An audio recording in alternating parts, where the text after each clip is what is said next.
ngisho ukuthi yini kulonyaka esiza nayo ehlukile kuneminye iminyaka. Okokuqala esiza nakho impucuzeko kulonyaka iyimpucuzeko yokuhlonipha umtshengise Mgcwensa Indidana.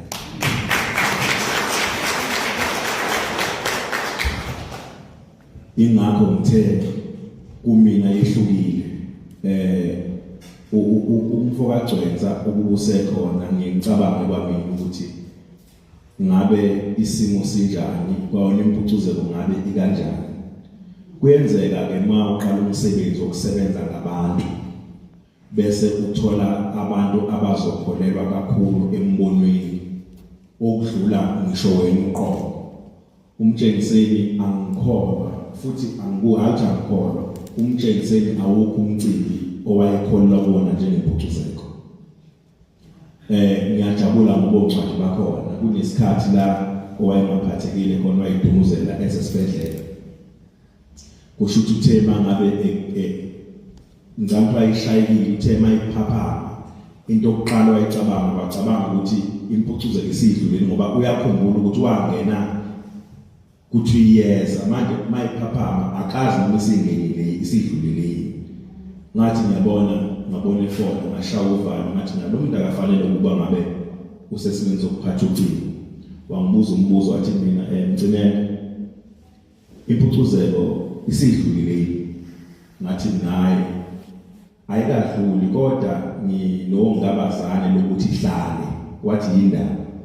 Ngathi uxhaso kasinala sikutholi ukwenza ke umcimbi ubone ukuthi uxhasa lokho. Nginenkinga ukuthi laba bantu sizobakhokhela ngani abazobe khona abaculi sizobakhokhela ngani. Ngaleyo ndlela mina phakathi kwami nawe ngicabanga ukuthi impucuzeko ayingabibikho sibone izathu ngeke simemezele ukuthi ingenxa yesupport sikhanda izathu ukuthi siphi. Hayi kwakwenza kalula wathi mina hayi kodwa lalela khona uhlele nalo qhubekani mina umcimbi awube khona kuphume nama poster nikhuleke khona uhlele nalo mina impucuzeko abantu bazokhokhelela ukhuleke khona uhlele lemali enginalo. Ngajabula ke phela ngoba ngiyayazi influence yakhe futhi ngiyazi nabantu axhumene nabo so ngiqhubeka ngisho ukuthi hayi ke sisorted hayi futhi waphuma esibhedlela kwa right yonke into wabedwa announce ukuthi uyeza even isupport ngokwabantu kwavela baphithizela into ongazange uzuyibona abantu bazokhumbula lo nyaka. Ayisengibuza ngoba sekusondele kakhulu ngithi mina mfoka Mgcwensa manje imali soyithola ubani sponsor sicabangile sesinikeza imali. Wathi asikho. Ngaleso sikhathi akekho umuntu ongafuna ukuza kwempucuzeko. Diliza uthi manje mawuthi asikho sport asikho sport ngithi nasizokwenza kanjani. Wathi ayilula le nto Mgcinela. Angithi yabona njengoba mina senimemezelile ukuthi ngiyenza kwempucuzeko. Ngithi naya uthi yabona mina ngiyabacula abaningi abangiprethendayo abenza ngathi bangithanda kodwa ngiyabangithanda. Nginabacula abaningi futhi abangithandayo. Uthi yabona ngoba ngithi ngiyaya lapha akekho umculo ongafuni ukuya lapha efuna ukungibona ukuthi ngizofike ngiqume kanjani omunye ufuna ukungibona ngizofike ngiboze kanjani.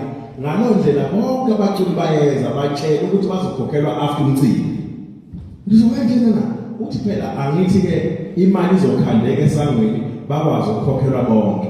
Ngithi mina uma ngabe imali ingaseningi wathi cha ngicela mina ungangikhokheli amazwi akhe la. Hawuna wathi Mgcinela ngizozama mahala mina nginikela nami angizoza ngoba sithatha risk kodwa bonke abaculi bazokwazi ukukhokhela. Bathi naye kulungile Diliza sobona kwenzeka kanjani.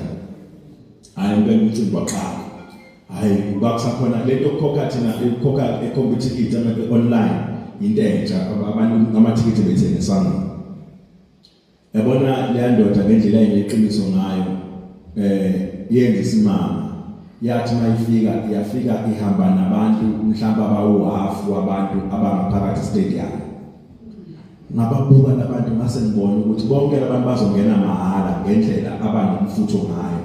Phela imali izotholakala kanjani le mali ngoba ngisho ama-security angitshela ukuthi angeke akwazi ukumelana nalaba bantu.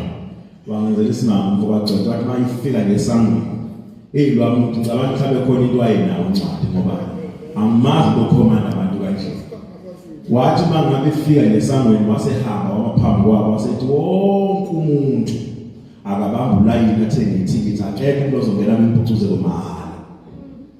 Ngezwe mfikela yini. Bawathenga bonke abantu amathikithi. Ngesikhathi bethenga amathikithi sekungena umcefelizo ngiyazi ukukhuluma ngayo. Uthi uyabona ke uyabona. Hayi bangena abantu basifika ngaphakathi abanakhona abangakanani. Ngalowo nyaka sasebenza kahle akho isikweleti sabakhona abaculi bakwazi ukukhokheleka. So uma ngabe ngithi ke umtshengiseni uyinhliziyo empucuzeko ziningi izinto engingakwazi ukuyibala